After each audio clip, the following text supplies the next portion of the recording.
পরামর্শ থাকবে আমরা যারা একটা লম্বা সময় টেবিল চেয়ারে বসে কাজ করতে হয় পেশার তাগিদে, সবাই চেষ্টা করব যেন একটা লম্বা সময় না বসে থেকে কিছুক্ষণের জন্য উঠা যায় কিনা।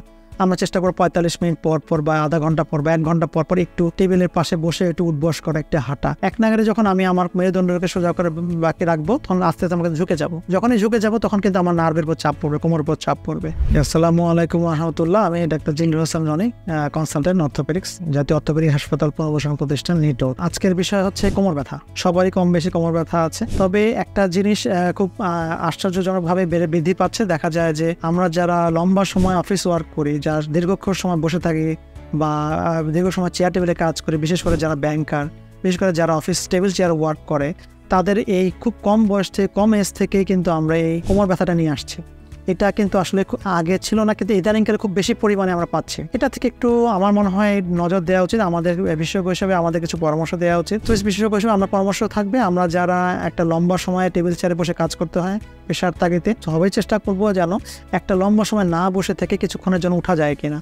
আমরা চেষ্টা করব ৪৫ মিনিট পর পর বা আধা ঘন্টা পর বা ১ ঘন্টা পর পর একটু টেবিলের পাশে বসে একটু উঠবস করা, একটা হাঁটা। এক নাগারে যখন আমি আমার মেরুদণ্ডকে সোজা করে বাকি রাখবো তখন আস্তে আস্তে আমাকে ঝুঁকে যাব। যখনই ঝুঁকে যাব তখন কিন্তু আমার নার্ভের উপর চাপ পড়বে, কোমরের উপর চাপ পড়বে। এর ফলে আমরা চেষ্টা করি সবসময় একটু হেলান দেওয়া চেয়ারে বসা, আমার স্পাইনটাকে বা মেরুদণ্ডকে সোজা করে রাখা। মেরুদণ্ড সোজা থাকলে আমার ব্যথা থাকবে না। যখনই আমি মেরুদণ্ডকে বাঁকাবো তখন স্পাইনের করে নার্ভের উপরে চাপ পড়বে, তখনই কিন্তু কোমর ব্যথা হবে। এবং এটা থাকতে থাকতে একসময় দেখা যাবে রোগীরা আমাদের বলে যে আমার কোমর ব্যথা ছিল, তারপর আমি অবহেলা করেছি বা আমি চিকিৎসা করিনি, আস্তে আস্তে আমার ব্যথাটা পায়ের দিকে নামছে, ঝিঝি করছে, অবশ লাগছে, আমি অসহ্য ব্যথা অনুভব করছি, আমি যত হাঁটি তত ব্যথা হয়। এটা কিন্তু তার পরবর্তী ধাপ। সুতরাং প্রথমেই আমরা যদি এটা থেকে নিস্তার পেতে চাই, তাহলে আমরা যারা টেবিল চেয়ার ওয়ার্ক করি তাহলে অবশ্যই তাদেরকে প্রতি ৪৫ মিনিট বা ১ ঘন্টা পর পর একটু হাঁটার ব্যবস্থা করতে হবে বা চেয়ারের পাশে যে উঠবস করতে পারি। আরেকটা জিনিস আমরা খেয়াল রাখতে, আমরা যখন চেষ্টা করব যারা বসে থাকবো তারা চেষ্টা করি যদি আমাদের মানি ব্যাগটা থেকে একটু মোটা থাকে, অনেকের মানি ব্যাগ দেখা যায় অনেক পুরু থাকে, মানি ব্যাগটা অনেক কাগজপত্র থাকে, মোটা থাকে, ফলে এটা যদি সম্ভব হয় আমার পকেট থেকে খুলে রেখে আমি টেবিলের উপরে বা আমার ড্রয়ারে রাখাটাই বুদ্ধিমানের কাজ হবে। কারণ আমি যখন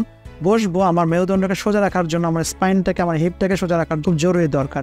আমি যদি দেখা যায় যে আমার মেরুদণ্ডটা, আমার মানি ব্যাগটা অনেক মোটা বা পুরু বা কাগজপত্র আছে, তাহলে আমার হিপটা কিন্তু একদিকে বাঁকা হয়ে থাকবে। এবং আমি আগামী ৬ ঘন্টা বা ৭ ঘন্টা বা ৮ ঘন্টা যখন আমি টেবিল চেয়ারে কাজ করব, আমার হিপটা কিন্তু এই ৭ ঘন্টা কন্টিনিউয়াস কিন্তু বাঁকা হয়ে থাকবে। আমি যখন এভাবে বাঁকা হয়ে থাকবো, আমার স্পাইনটা চেষ্টা করবে কাউন্টার করার জন্য, সোজা করে থাকার জন্য, মনের অজান্তে স্পাইন করবে, এটাকে সোজা করার চেষ্টা করবে। সো আমি প্রতিদিন যদি সপ্তাহে ৫ দিন আমি ৮ ঘন্টার জন্য আমার হিপটাকে বাঁকা করে রাখি এবং মেরুদণ্ড চেষ্টা করে এটাকে সোজা করে রাখার জন্য, আমার মনের অজান্তে, মনের ভুলেই কিন্তু আমি মনের অজান্তে আমার কোমরের উপর একটা বড় প্রভাব ফেলছে, বড় চাপ ফেলছে।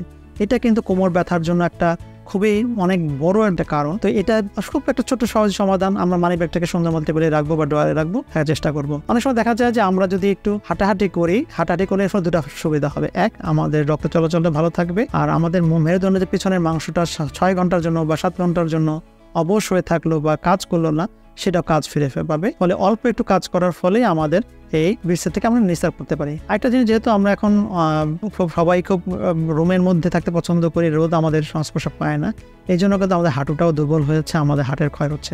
এই জন্য চেষ্টা করে যদি সম্ভব হয় প্রতি সপ্তাহে যে ২ দিন বা আমাদের ছুটি থাকে, সেই ২ দিন আমরা রোদে যাওয়ার চেষ্টা করব। এর ফলে আমাদের মনের ঘনত্ব বা হাড়ের ঘনত্বটাও বৃদ্ধি পাবে। আরেকটা জিনিস, আমরা যখন হাঁটাহাঁটি করবো শুধু কোমর ব্যথাই না, আমাদের হাঁটু ব্যথাটাও চলবে। কারণ হাঁটুর ক্ষেত্রে আমাদের পরামর্শ হবে আমরা যারা নামাজ কালাম পড়ি, তখন আমরা যেন উঠবস করে নামাজ কালাম পড়ি। উঠবস করে যখন নামাজ কালাম পড়বো তখন প্রতিবার হাঁটুর মধ্যে চাপ পড়বে। আর হাঁটুতে আমাদের মজার বিষয় হচ্ছে যত বাড়ি খাবে এর মধ্যে তত সার্কুলেশন বাড়বে, তত ক্যালসিয়াম ঢুকবে। আমাদের এই যতক্ষণ আমরা ক্যালসিয়াম খাবো, যতক্ষণ মধ্যে বাড়ি যদি না পড়ে, এই ক্যালসিয়াম কখনোই হাড্ডির ভিতরে ঢুকবে না। এই হাড্ডির ভিতরে ক্যালসিয়াম ঢুকানোর একমাত্র উপায় হচ্ছে হাড্ডিকে বাড়ি দেওয়া। তার মানে আমরা যখন হাঁটবো, নড়াচড়া হবে, এই প্রতিটা হাঁটুটা বাড়ি খাবে, এই ক্যালসিয়ামগুলো সার্কুলেশন হবে এবং হাড়ের ভিতরে, বোনসের ভিতরে ক্যালসিয়াম ঢুকবে। সো আমরা যদি এই ১ ঘন্টা পর একটু নড়াচড়া করি, এর মাধ্যমে আমার কোমর ব্যথার উপকার হবে, আমার হাঁটু ব্যথার উপকার হবে, আমার রক্ত চলাচল হবে, আমার মাসেলটা স্ট্রং থাকবে। যেহেতু আমাকে ৬-৭ ঘন্টা অফিসে থাকতে হয়, যেহেতু আমি রোদের দেখা পাচ্ছি না, এই জন্য এই ছোট্ট নিয়মগুলি মানলেই কিন্তু আমরা অল্পতেই হাঁটু ব্যথা, কোমর ব্যথা থেকে নিস্তার পেতে পারি। অনেক সময় দেখা যায় যে আমাদের বয়স্ক বাবা মারা,